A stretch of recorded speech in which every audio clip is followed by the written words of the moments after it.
जोहार दोस्तों, मैं संजू कुमार अपने YouTube channel study research point में आप सबों का स्वागत करता हूं। उम्मीद करता हूं कि आप सब ठीक होंगे। सिलेबस का जो सेमेस्टर 3 का है, सेमेस्टर 3 का यूनिट 3 का ए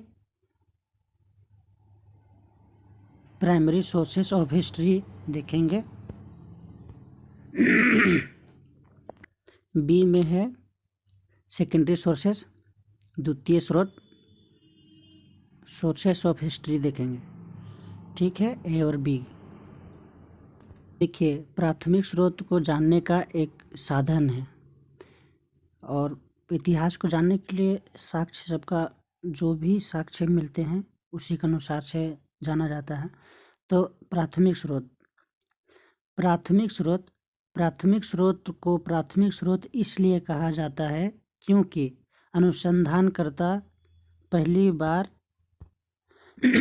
से प्राप्त करता है और स्वयं घटनास्थल पर जाकर उसकी जानकारी एकत्रित करता है तथा संबंधित लोगों से संपर्क स्थापित करता है। उसको क्या कहते हैं? प्राथमिक स्रोत कहते हैं। तो शॉर्ट वेब में यहाँ लिखा हुआ है कि अनुसंधानकर्ता घटनास्थल पर जाकर जानकारी एकत्रित करता है तथा संबंधित लोगों से संपर्क स्थापित करता है तथा प्राथमिक स्रोत कहलाते हैं। तो प्राथमिक स्रोत किसे कहते हैं? तो प्राथमिक स्रोत जो शोधकर्ता या अनुसंधानकर्ता मतलब जो खोज करता है उसको अनुसंधानकर्ता कहते हैं। तो खोज घटना स्थल पर जाकर एकत्रित करता है जो घटना है या घटित घटना जो भी है उसका पूरा अवलोकन करता है। उसको क्या कहते हैं? प्राथमिक स्रोत में रखते हैं।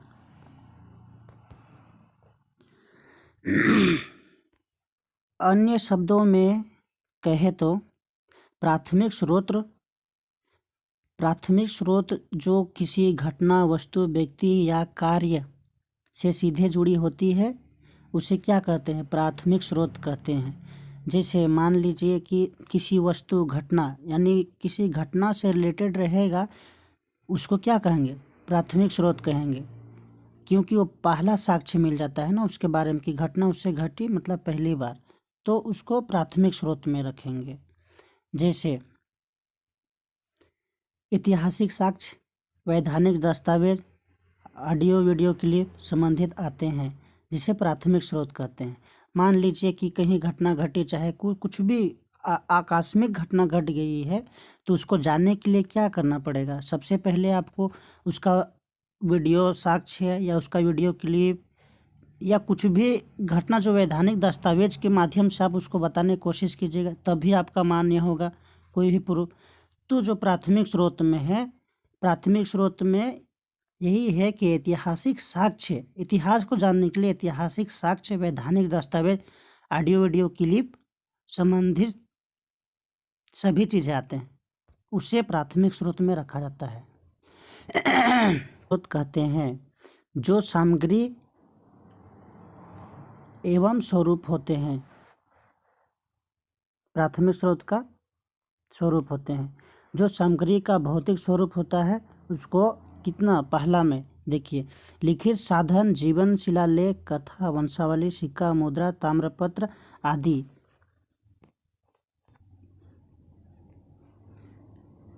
देखिए, जो साक्ष्य प्राप्त होगा हमें, लिखित साधन मतलब पहले जो प्राथमिक घटना में किसी के द्वारा घटित को वर्णन किया गया है उसका साक्ष्य के अनुसार से इतिहास को पता लगाया जाता है। और अपने ऊपर भी जो भी घटना घटेगी उसको पहला घटना से रिलेट करके देखेंगे तो वो क्या कहलाएगा? वो प्राथमिक स्रोत कहलाएगा। जैसे लिखित संसाधन, जीवनी, शिलालेख, कथा, वंशावली, सिक्का, मुद्रा, ताम्रपत्र आदि हैं। ये जो प्राचीन काल में भी इसी के माध्यम से अभी के इतिहास से जोड़ के देखा जाता है, उसको प्राथमिक स्रोत में रखा जाता है। दूसरा, मौखिक परंपराएं, कहानी, मौखिक द्वारा बताया गया कहानी, जो उसका घटना घट चुका है उसके बारे में जो अपना बताएंगे वो घटना के बारे में, उसे क्या कहेंगे? उसको भी प्राथमिक स्रोत में ही रखेंगे। तो तीसरा में देखिए, कलात्मक प्रदर्शनियाँ जैसे ऐतिहासिक चित्र, मूर्ति, सिक्के आदि। मतलब कि चित्रकारों द्वारा जो मूर्ति कला हो रहा था, जैसे उड़ीसा का मूर्ति कला देख लीजिए, आपने गया है वहाँ भ्रमण किया होगा, अगर नहीं गए होंगे तो गूगल में सर्च करके एक बार देख लीजिए। बहुत भयंकर प्रदर्शन कला है जो बनाया गया है, जो इतिहास से रिलेटेड करके उसको देखा जा सकता है, जोड़ के देखा जा सकता है। जो क्या में रखेंगे, पुरातात्विक सर्वेक्षण में के अनुसार रखेंगे उसको, और प्रथम कला के क्षेत्र में रखेंगे। दर्शनीय ऐतिहासिक चित्र मूर्ति कला सब है, उस अनुसार से प्रथम स्रोत को जाना जा सकता है। जैसे अवशेष, मानव भवन, अस्त्र शस्त्र आदि हैं जो प्राचीन काल से अभी भी अवेलेबल हैं, कहीं कहीं पे मौजूद हैं। तो इसके जानने के लिए प्राथमिक स्रोत, लिखित साधन, जीवन शैली, कथा, वंशावली तथा सिक्का, मुद्रा, ताम्रपत्र आदि मौखिक परंपराएं, कहानियाँ के माध्यम से भी जान सकते हैं प्राथमिक स्रोत को। कलात्मक प्रदर्शनीय जैसे ऐतिहासिक, जैसे मैंने मूर्ति कला का उदाहरण दिया आप लोग को। फिर अवशेष, मानव भवन, आस्था, किसी का अवशेष रहेगा मूर्ति का के शीशे में नवरत्नगढ़ है, वहाँ पे बहुत सारा जो प्राचीन काल का जो मंदिर है ना, उसका अवशेष है अभी भी। उसको देखिएगा तो पता चलेगा कि उस अवशेष को देख के ही पता चल जाएगा कि ये कौन सा श्रेणी में बना था, कब बना था, प्राचीन काल का, अभी भी सुरक्षित है। तो उसको देख के अनुमान लगाया जा सकता है कि ऐतिहासिक जो चल रही थी, ऐतिहासिक पीरियड जब चल रही थी, इतिहास को हम कैसे जान सकते हैं, ये आप लोग को जानकारी हो जाती है साक्ष्य के माध्यम से। तो प्राथमिक स्रोत, लिखित साधन, शिलालेख, कथा, वंशावली, सिक्के वही है। आप लोग को 2 बार पॉइंट में करके इसको समझाने की कोशिश किए हैं, आप लोग को समझ में आ जाएगा आसानी से। बहुत आसानी से बनाया गया है ताकि आप लोग को समझ में आ जाए। प्राथमिक स्रोत के अंतर्गत ये चीज़ें आते हैं विद्वानों द्वारा लिखित ग्रंथ, सर्वेक्षण रिपोर्ट, स्मरण, यात्रा, वर्णन पत्र, डायरी, ऐतिहासिक लेखन, सरकारी आंकड़े तथा अन्य प्रकाशित आंकड़े आदि सम्मिलित होते हैं। उसे क्या कहते हैं, प्राथमिक स्रोत में रखेंगे। जो जैसे आंकड़ा हो गया, डायरी किसी के द्वारा लिखा गया डायरी, हाँ, ऐतिहासिक स्थल, लेखन जो ग्रंथ लिखा गया है वो क्या प्राचीन काल का है, तो उसको हम लोग देख के पढ़ के महसूस कर सकते हैं और जान सकते हैं उसके बारे में कि उस समय का जो पीरियड था वो किस तरीका का था, कैसा था, अनुमान लगा सकते हैं। वो कैसे लगा सकते हैं, प्राथमिक स्रोत के बारे में, उसके बारे में जाकर उसके जानकारी प्राप्त करेंगे। उससे जो भी डाटा कलेक्ट होगा उसको क्या कहाँ रखेंगे, प्राथमिक स्रोत में रखेंगे। तो उसके अंतर्गत इन सभी चीज़ें आ जाते हैं। इन सभी स्रोतों को मोटे तौर पर कितने भागों में बांटा है, 2 भागों में विभाजित किया जाता है। पहला है व्यक्तिगत प्रलेखीय स्रोत, जिसमें आत्मकथा आ जाएगा, आपका डायरी आ जाएगा, स्मरण आदि आ जाएंगे।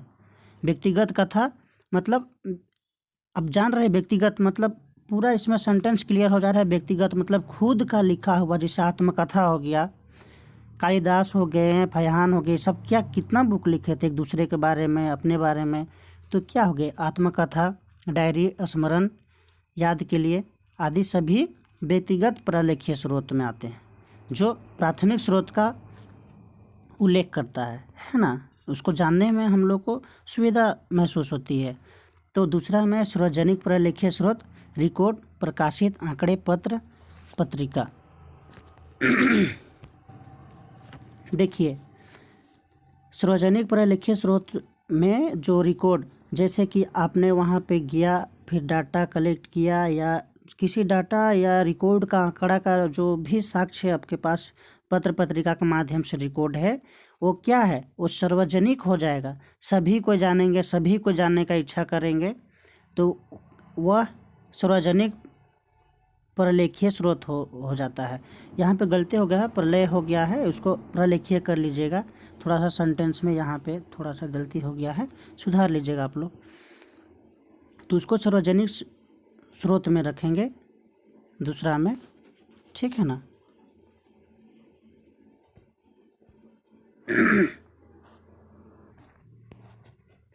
प्राचीन भारतीय इतिहास के प्राथमिक स्रोत। प्राचीन भारतीय इतिहास के प्राथमिक स्रोत को 3 भागों में बांटा जा सकता है। पहला है साहित्यिक स्रोत, दूसरा है पुरातात्विक स्रोत, तीसरा है विदेशी स्रोत। मतलब विदेशी यात्री वृत्तांत जो है उसके माध्यम से भी हम जानते हैं, उसका बहुत योगदान होता है पुरातात्विक सर्वेक्षण का। तो प्राचीन भारतीय इतिहास को 3 भागों में विभक्त किया जा सकता है, जिसमें साहित्यिक स्रोत में धार्मिक साहित्य के अंतर्गत ब्रह्म सहित वेद, पुराण साहित्य, जैन साहित्य, महाकाव्य आदि आते हैं, जो इसके माध्यम से, महापुराणों के माध्यम से भी बहुत चीज़ों को जाना जा सकता है। उसके बारे में जो भी धार्मिक सहित घटना घटे हैं उसको बारे में जानकारी मिलती है, उसको साहित्य स्रोत में रखते हैं। दूसरा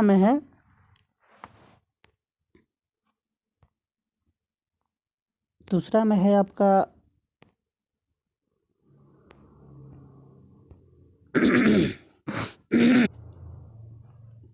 दूसरा में साहित्य, धार्मिक साहित्य है के अंतर्गत धर्मोत्तर होगा। यहाँ पे थोड़ा गलती हो गया है, टाइपिंग मिस्टेक हो गया, थोड़ा सा सुधार लीजिएगा। यहाँ पे धर्मोत्तर होना चाहिए था, सेंटेंस क्लियर करेगा। प्राचीन धार्मिक इतिहास समुच्चय प्रकाश डालता है, जैसे ऐतिहासिक ग्रंथ यूनानियों के लिए जाता है। उदाहरण के लिए कौटिल्य का अर्थशास्त्र, कलहन, राजतरंगिणी विशाखा दत्त का मुद्रा राक्षस, कालिदास के ग्रंथ, बाणभट्ट का हरचरित्र, जयनाथ का पृथ्वीराज, विजय महाकाव्य आदि हैं। तो आप लोग का एग्जाम में 1 नंबरी क्वेश्चन में पूछ सकता है कि जो विभिन्न प्रकार के पुस्तकें लिखे गए हैं उसका राइटर का नाम पूछ सकते हैं, जैसे कलहन का राजतरंगिणी हो गया, विशाखा दत्त का मुद्रा राक्षस, कालिदास का एक ग्रंथ है, बहुत बड़ा ग्रंथ है, वो आप देख लीजिएगा। बाणभट्ट का हरचरित्र है,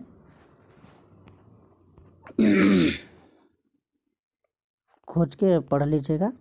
दूसरा में है पुरातात्विक सर्वेक्षण। जो पुरातात्विक स्रोत प्राचीन भारतीय इतिहास से संबंधित किसी भी विषय के शोध कार्यों में पुरातात्विक स्रोत का महत्वपूर्ण स्थान है। देखिए, पुरातात्विक स्रोत जो है ना, इतिहास में बहुत बड़ा इसका रोल है। मान लीजिए नवरत्नगढ़ का उदाहरण दिए थे, वहाँ जाइएगा, वहाँ का मूर्ति कला और जितना भी है वहाँ पे बना, वस्तुकार सब, चित्रकार सब, और लिखा गया भी है, कुछ पाषाण काल वाला जो है ना उसमें लिखा गया भी है। तो प्राचीन काल का जितना भी अवशेष मिलती है उसको क्या पुरातात्विक स्रोत में रखा जाता है। उसी के माध्यम से इतिहास को जानने में और भी हमें आसानी मिलती है, इसीलिए उसे इतिहास को जानने के लिए पुरातात्विक स्रोत का होना अनिवार्य होता है। भारतीय इतिहास से संबंधित किसी भी विषय के शोध कार्यों पुरातत्व स्रोत का महत्वपूर्ण स्थान रखता है। इतिहास के सर्वश्रेष्ठ कसौटी परंपरा नहीं पुरातत्व है, जिसे ऐतिहासिक तथ्यों को पुरातत्व का समर्थन नहीं, उसकी नींव बालू पर मानी जाती है। पुरातत्व वह विज्ञान है जिसके माध्यम से पृथ्वी के गर्भ से छिपी हुई सामग्रियों की खुदाई कर प्राचीन के लोगों के भौतिक जीवन का ज्ञान प्राप्त किया जा सकता है। प्राचीन भारतीय इतिहास के वैज्ञानिक एवं क्रमबद्ध अध्ययन में साहित्यिक स्रोत की तुलना में पुरातात्विक स्रोत अधिक प्रामाणिक साबित होती है। देखिए, पुरातात्विक स्रोत का कितना योगदान है। पुरातात्विक स्रोत के माध्यम से हम जितना भी गर्भ में छिपे हुए वस्तु सामग्री का खुदाई करके उसका सर्वेक्षण करके उसका अध्ययन कर सकते हैं क्रमबद्ध। मान लीजिए कि 1600 ईस्वी से 1700 ईस्वी, 1800 ईस्वी, ऐसा करके क्रमबद्ध अनुसार से इसका जानकारी प्राप्त कर सकते हैं, तुलना कर सकते हैं पुरातात्विक सर्वेक्षण के माध्यम से। इसीलिए इस स्रोत को क्या माना गया, अधिक प्रामाणिक माना गया है, जिसके माध्यम से इसको जाना जा सकता है। इतिहास के पन्नों में अधिक उसको प्रायिकता दी गई है। इस पुरातात्विक स्रोत के अंतर्गत विभिन्न अभिलेख आते हैं। उत्खनन प्रस्तुतियाँ, प्रशस्तियाँ, मुद्राएं, स्मरण, मूर्तिकला, चित्रकला, उन पर जो शैली चित्र या ताम्रपत्र आदि आते हैं। इसका अंदाज़ा इस तथ्य से लगाया जा सकता है, इस तथ्यों से पता लगाया जा सकता है कि जो भी उस समय का वस्तु है उस वस्तु के अनुसार हो गया, है ना। और मुद्रा हो गया, मूर्तिकला हो गया, शैल चित्र हो गया। इसके माध्यम से हम पुरातात्विक स्रोत के माध्यम से ही उसके बारे में जानकारी एकत्रित करेंगे, उसे प्राथमिक स्रोत कहेंगे। जैसे तीसरा में विदेशी यात्रियों के विवरण। विदेशी यात्रियों का विवरण में प्राचीन काल में कई विदेशी यात्री भारत आए थे। आप लोग को पता है भारत का खोज किसने किया था? वास्को डी गामा ने किया था, समझे।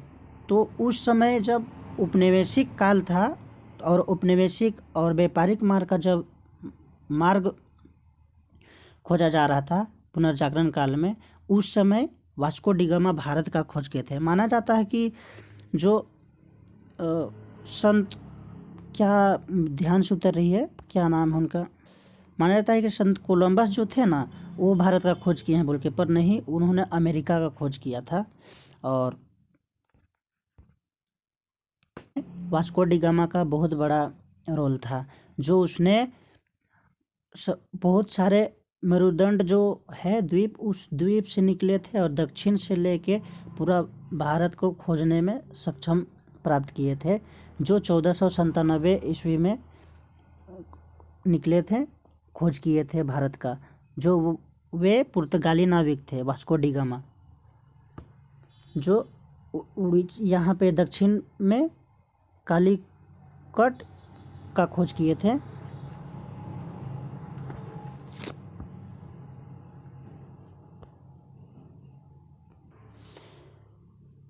इसी तरह विदेशी यात्रियों ने अपना विवरण लिखा और महाद्वीपों का खोज हुआ, जिससे व्यापारिक मार्ग बढ़े, उपनिवेशिक बढ़े। जहाँ पे व्यापार मार्ग के लिए गए वहाँ पे उपनिवेशिक बढ़ा और व्यापार मार्ग का रास्ता खुल गया। और देश विदेश से चीन, जापान, ईरान, सऊदी अरब, इस सबसे व्यापारिक मार्ग सभी देशों ने, इटली, जापान, जर्मनी का बहुत बड़ा रोल है उपनिवेशिक सत्ता स्थापित करने में। उन्होंने व्यापारिक मार्ग को बहुत ज़्यादा प्राथमिकता दिया था। तो वही लोग का जो वृत्तांत लिखी जाती थी, उससे जो प्राप्त होती है, उसके अनुसार से भी देखा जा सकता है कि पुरातात्विक सर्वेक्षण में क्या भूमिका रही होगी। तो लिखाबद्ध किया। अतः इन विदेशी यात्रियों के विवरण से भी महत्वपूर्ण ऐतिहासिक जानकारी मिलती है। देखिए, जानकारी प्राप्त होती है मेगास्थनीज, फैहान, हुआनसांग, इतिसांग एवं मार्को पोलो ने भी भारत खोज करने के लिए निकले थे। और फैहान जान रहे हैं, वो भी भारत आए थे, हुआनसांग भी, इतिसांग भी। तो विदेशी यात्रियों प्राचीन काल में भारत यात्रा पर आए। इनके द्वारा लिखे विवरण आज ऐतिहासिक लेखन के महत्वपूर्ण स्रोतों में माने जाते हैं। देखिए, ये लोग का जो लिखी गई जो है ना, मान लीजिए कि फैहान का, हुआनसांग का, मार्को पोलो, जो ये लोग कथा लिखे हैं, अपना वृत्तांत लिखे हैं, उससे अभी भी ऐतिहासिक लेखन में महत्वपूर्ण स्रोत माने जाते हैं। इसको पढ़ के अनुमान लगाया जा सकता है कि प्राचीन काल में कैसी व्यवस्था थी और क्या करते थे, कैसा वृत्तांत लिखा जाता था, उस समय भी लिखा जाता था। अब यूनिट 3 में बी देखेंगे, जो द्वितीय स्रोत है, इसे सेकेंडरी सोर्सेस भी कहा जाता है। यूनिट 3 का बी, द्वितीय स्रोत ऐसे सभी स्रोत जो प्राथमिक स्रोत का व्याख्यान तथा विश्लेषण करता है, उसे द्वितीय स्रोत कहा जाता है। सेकेंडरी सोर्सेस कहते हैं ये स्रोत का क्रमबद्ध रूप से अध्ययन करते हैं। द्वितीय स्रोत क्रमबद्ध रूप से अध्ययन करते हैं। द्वितीय स्रोत प्राथमिक स्रोत का चित्रात्मक तथा ग्राफिक वर्णन करते हैं। विश्वकोश के आत्मकथाएं, पाठ्य पुस्तक, चित्र आदि द्वितीय स्रोत के उदाहरण हैं। देखिए, ऐसे सभी स्रोत जो प्राथमिक स्रोत का व्याख्यान करता है, मतलब जितना भी द्वितीय स्रोत है ना, वो प्रथम स्रोत से ही जानकारी प्राप्त करती है उसको द्वितीय स्रोत में रखा जाता है। जैसे क्रमबद्ध अध्ययन जो आप पुरातात्विक सर्वेक्षण में देखे थे, जिसको जानने का क्रम अनुसार से जो जानकारी मिलती है, तो प्रथम स्रोत पहले है जो मुख्य घटनाओं का जो अवलोकन करती है, फिर उसी से रिलेटेड जो होता है वो द्वितीय स्रोत में होता है, सेकेंडरी सोर्सेस में। तो प्राथमिक स्रोत के चित्र में जो दिया गया है, चित्रात्मक एवं ग्राफिक जो वर्णन दिया गया है प्रथम स्रोत में, उसी के अनुसार से द्वितीय स्रोत को भी जाना जाता है। तो द्वितीय स्रोत के गुणों में निम्न गुण है। जैसे द्वितीय स्रोत का गुण निम्न है। द्वितीय स्रोत आसानी से तथा अधिक मात्रा में उपलब्ध हो सकती है। समझे? प्रथम से रिलेटेड करेंगे तो बहुत सारे ऐसे तथ्य आ जाएंगे आपको जो आसानी से आपको उपलब्ध हो जाएगा। समझे? इनका भंडारण तथा वितरण आसान होता है। यहाँ पे गलती हो गई है, थोड़ा सा देख लीजिएगा सेंटेंस। यहाँ पे आसान होगा, आसाम हो गया है, सॉरी। आसान होता है, इससे लंबे समय तक सुरक्षित रखा जा सकता है। यहाँ गलत है, थोड़ा देख लीजिएगा, है ना, थोड़ा गलती हो गई है। लंबे समय तक सुरक्षित रखा जा सकता है। यह कम खर्चीले होती है प्राथमिक स्रोत के तुलना में द्वितीय स्रोत। तो द्वितीय स्रोत के निम्न सीमाएं हैं। प्राथमिक तथा द्वितीय स्रोत के निम्न सीमाएं हैं। द्वितीय स्रोत पर व्यक्तिगत प्रभाव आसानी से जा सकता है, अतः इसका निष्पक्षता एवं प्रश्न पर उठाया इसका प्रश्न इस पर उठाया जा सकता है। और द्वितीय स्रोत है स्वस्थ आलोचनात्मक बुद्धि के विकास में इतने सहायक नहीं माने जाते हैं जितने प्राथमिक स्रोत को माने जाते हैं। आपको हमने बोला था कि प्राथमिक स्रोत जो है उसको बहुत ज़्यादा प्राथमिकता दी गई है, तब तो उसके माध्यम से द्वितीय स्रोत में आएगा, फिर इसी के माध्यम से तृतीय में आएगा मौखिक स्रोत, जिसको कहेंगे ओरल सोर्स कहेंगे। मतलब ओरल जो सोर्सेस है ना, उसके माध्यम से भी जाना जाता है। फिर आपका वेब सोर्सेस भी आएगा। नेट, इंटरनेट के ज़माना, देखिए उस समय इंटरनेट सबका कोई ज़माना नहीं था, अभी आ गया, तो आपने तुरंत गूगल पे सर्च करके उसको टाइप करके देख सकते हैं। तो किस अनुसार से जो शोधकर्ता लोग थे, शोध किए और उससे जो डाटा एकत्रित किए, डाटा लाए, उसको नेट पर अपलोड किए, जिसके माध्यम से आसानी से जानकारी आप तक पहुंच जा रही है, जिसको क्या कहते हैं, आंकड़ा एकत्रित करके। तो यह वेब सोर्सेस में आएगा, जो इसी का है सेमेस्टर 3 का जो है 3rd यूनिट का, उसमें A, B, C, D में ये सब है। C में है आपका मौखिक स्रोत वेब है, और दूसरा में है वेब सोर्सेस है। ऐसा करके 3 है।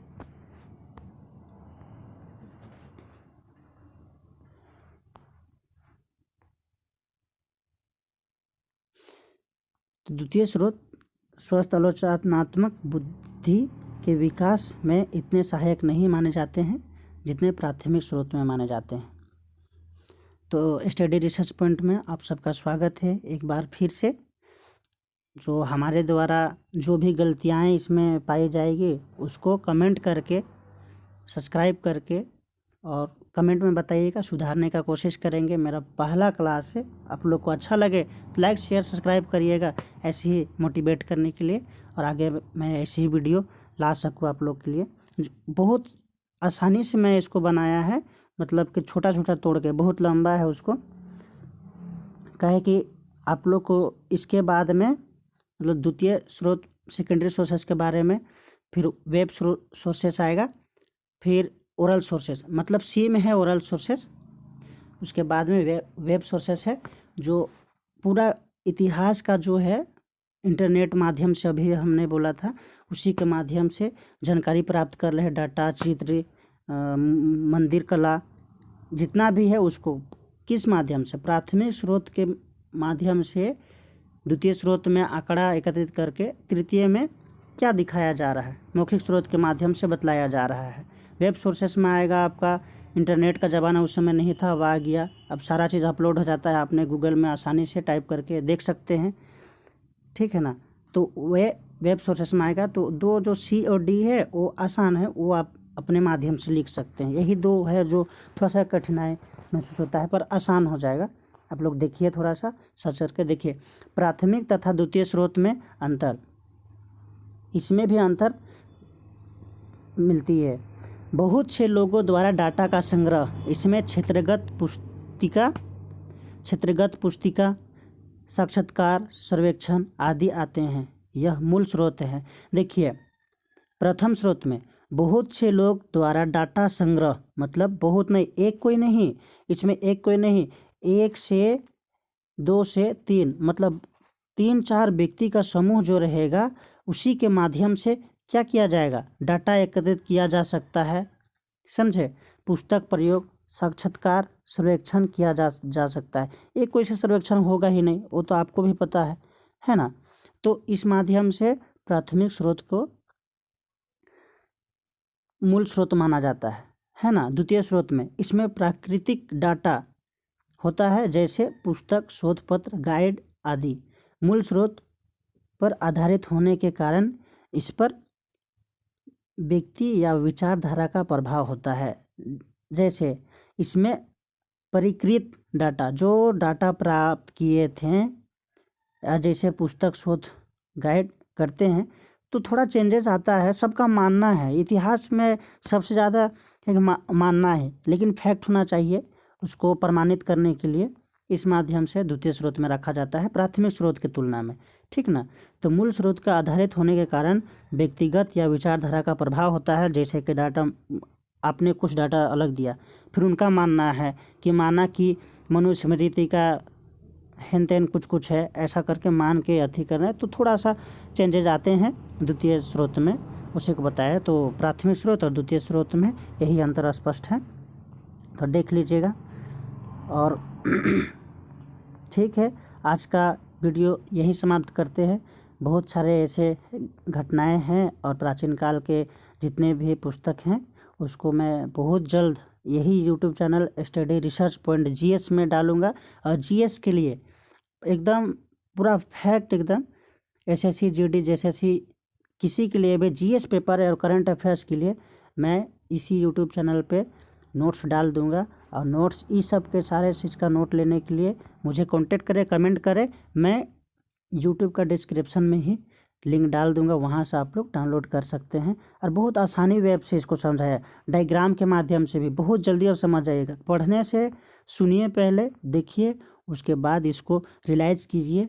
और अगर हमारा वीडियो अगर आसानी साबित होती है आपको याद करने में, तो कांटेक्ट कीजिए और कमेंट कीजिए। धन्यवाद। हमारी वीडियो अच्छी लगी हो तो कमेंट करें, लाइक करें, सब्सक्राइब करें। दोस्तों, जय हिंद।